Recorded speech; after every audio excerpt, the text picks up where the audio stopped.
E aí, gente, tudo bem?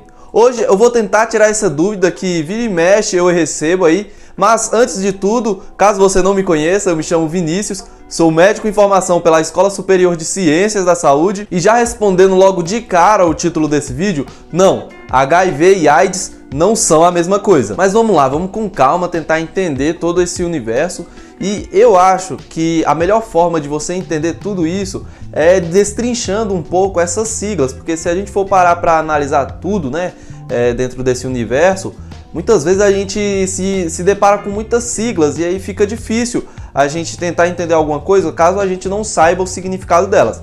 Então aqui eu vou fazer exatamente isso. Começando pelo HIV, essa sigla significa nada mais, nada menos do que vírus da imunodeficiência humana.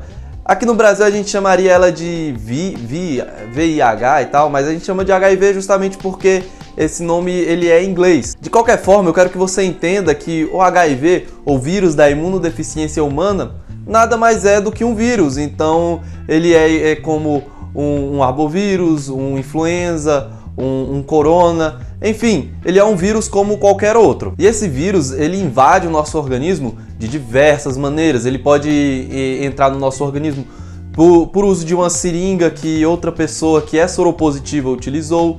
Pode ser transmitido para a pessoa de maneira vertical, né? Quando uma grávida ela amamenta o filho, ou até mesmo durante ali o parto, onde tem o contato sanguíneo da mãe com o feto. Mas a maneira mais comum de acontecer a transmissão do vírus HIV é por uma relação sexual, normalmente sem utilizar preservativos. Quando o HIV ele entra no nosso organismo, ele pode infectar várias células do nosso corpo, diversas células que existem e que compõem a nossa função normal, né, do nosso corpo.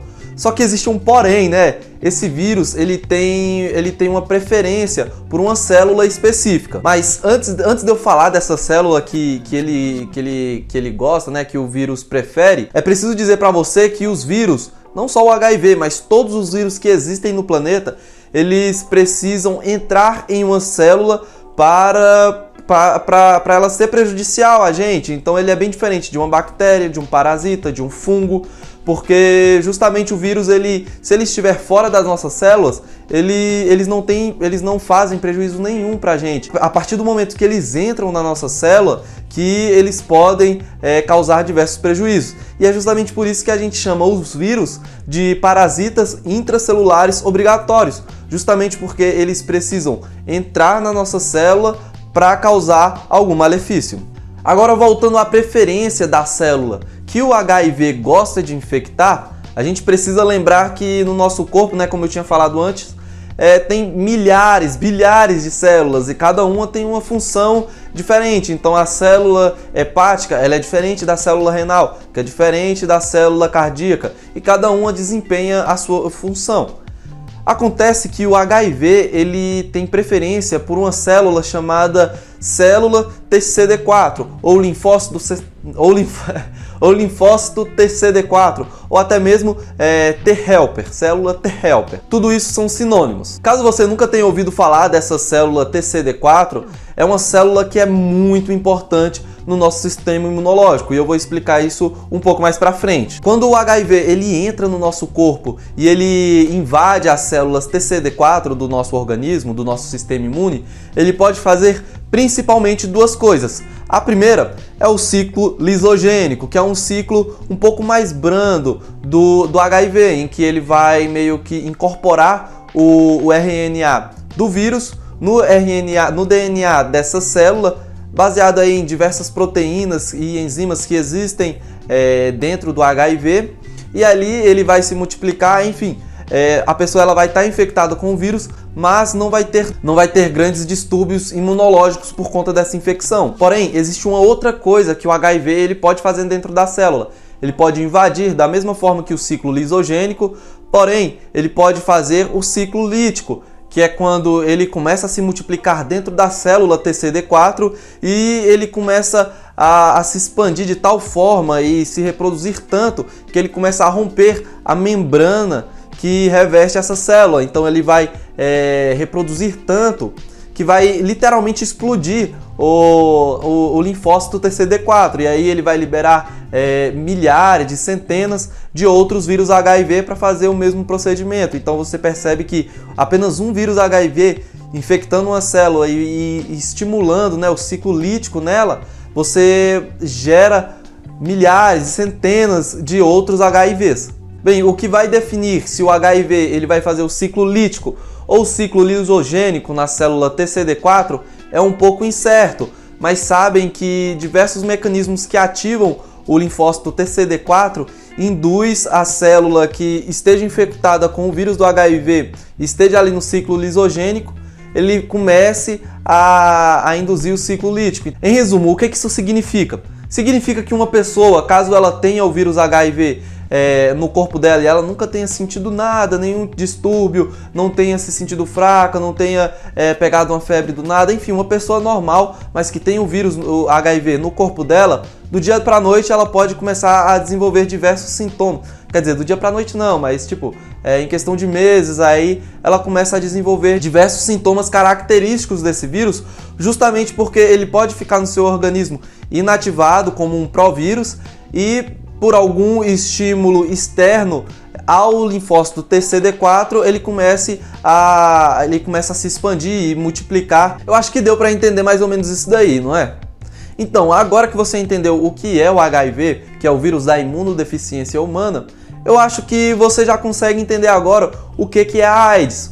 Vamos fazer o mesmo exercício que a gente fez no HIV, destrinchando o que significa essa sigla. AIDS nada mais é do que a síndrome da imunodeficiência adquirida. A partir do momento que você começa a perder várias células TCD4 ou linfócitos TCD4 no seu corpo por conta do vírus HIV, a quantidade de vírus no seu organismo também aumenta bastante. Se você lembrar, apenas um vírus de HIV que infecta uma célula TCD4, ela consegue gerar ali centenas de milhares de outros HIVs, de outros vírus HIVs. Portanto, presta atenção nesse quadro que eu vou mostrar para você aí agora.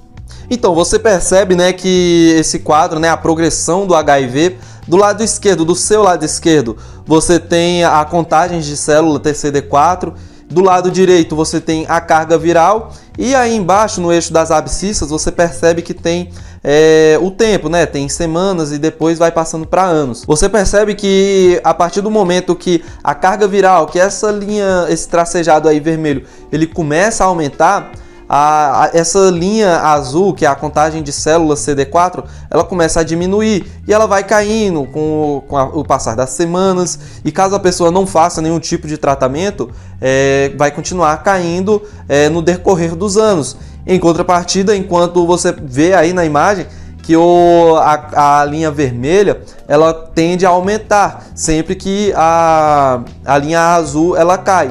Chega em um momento que está até marcado aí nesse gráfico que AIDS ocorre quando a contagem de CD4 chega a 200. Isso significa que a partir do momento que a contagem de células CD4 no seu organismo ela cai tanto, mas cai tanto que você começa a sofrer uma síndrome. Que síndrome é essa? É a síndrome da imunodeficiência adquirida, ou a AIDS. Se você lembrar lá no início do vídeo que eu falei que essas células CD4 elas são muito importantes no nosso sistema imunológico, essas células são realmente muito importantes. E quando você tem uma queda na quantidade dessas células no seu organismo, você percebe que o seu corpo ele vai ficar mais suscetível a qualquer tipo de doença que possa vir a acontecer no seu corpo, que caso o seu sistema imunológico estivesse normal, você jamais seria acometido por essas doenças. A AIDS é justamente isso. A pessoa ela fica muito fraca, ela perde essas células de defesa do nosso corpo.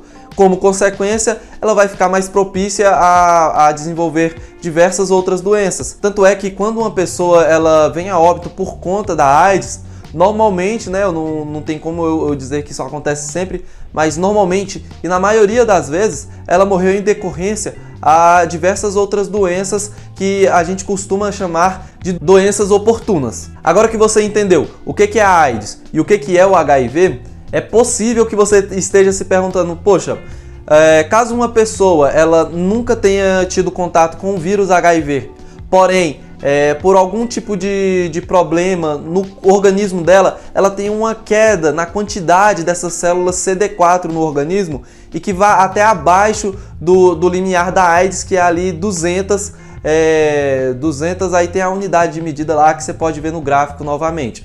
Essa pessoa, ela tem AIDS por conta desse problema? Fica aí o questionamento, o que você acha? Então, caso você tenha respondido que sim, saiba que você está errado, porque na realidade a AIDS, ela realmente é uma doença que se caracteriza por uma baixa quantidade de células TCD4 no nosso organismo, né, que tem até aquele limiar. Porém, a AIDS, ela, para ser considerada AIDS, essa baixa de linfócitos TCD4, ela tem que se dar obrigatoriamente pelo vírus HIV. Então, caso uma pessoa ela tenha uma quantidade muito baixa de linfócitos TCD4 no organismo e não seja por conta do vírus HIV, aí ela tem qualquer outro distúrbio metabólico ou algum tipo de doença ou qualquer tipo de síndrome e tal, mas não pode ser considerada como AIDS. Com o avanço da medicina, a gente criou alguns métodos para evitar que a pessoa ela seja contagiada pelo vírus do HIV. A gente tem aí dois principais blocos que fazem aí linha de frente contra esse vírus. A gente está falando dos PrEP e dos PEP. Os PrEP, que são as profilaxias pré-exposição, é quando uma pessoa ela toma o coquetel, né, de remédios porque ela acredita que vai ter contato com o vírus HIV e aí ela evita o contato por conta desses remédios. Um exemplo disso são as profissionais do sexo ou um casal em que uma das pessoas é soropositiva e a outra não. Então, normalmente, quando elas vão se relacionar, essa pessoa, né, que não é soropositiva, ela costuma tomar esses PrEP para evitar que ela seja contaminada. Já os PEP, que são as profilaxias pós-exposição, normalmente você toma elas quando você provavelmente foi exposto ao vírus do HIV. Normalmente você não tem tempo, né, para saber se você realmente foi ou não exposto ao vírus, e aí você já toma logo isso daí para evitar qualquer tipo de problema. Normalmente isso acontece com vários profissionais da saúde que infelizmente cometem o erro de, quando estiver manuseando uma seringa, infelizmente ele se fura com aquilo dali, ou em casos de violência sexual também pode acontecer, ou até mesmo no exemplo anterior que eu falei, em que tem um casal em que uma pessoa é soropositiva e a outra não, e aí ela não sabe, ou sabe e infelizmente não deu tempo de tomar o PrEP, aí ela se relaciona com a pessoa e vai ao hospital e toma ali o PEP, o coquetel de PEP, que são ali os conjuntos de remédio que fazem parte das profilaxias pós-exposição ao vírus HIV. Eu realmente espero que tenha tirado essa dúvida que vira e mexe, aparece aí bastante, e também espero muito que você tenha gostado desse vídeo. Não esqueça de marcar o like aí embaixo, e é isso, gente. Eu vou ficando por aqui mesmo e até a próxima. Tchau!